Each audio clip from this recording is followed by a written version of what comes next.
Okay. They are claiming that a hurricane is caused by Earth's rotation. So Coriolis, This is big people's talk. Yeah.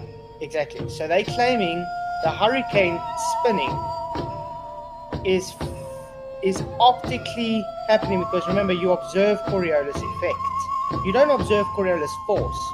You observe a Coriolis effect. So they're claiming because we see a spinning whirlwind or something, that spinning whirlwind is the Coriolis effect.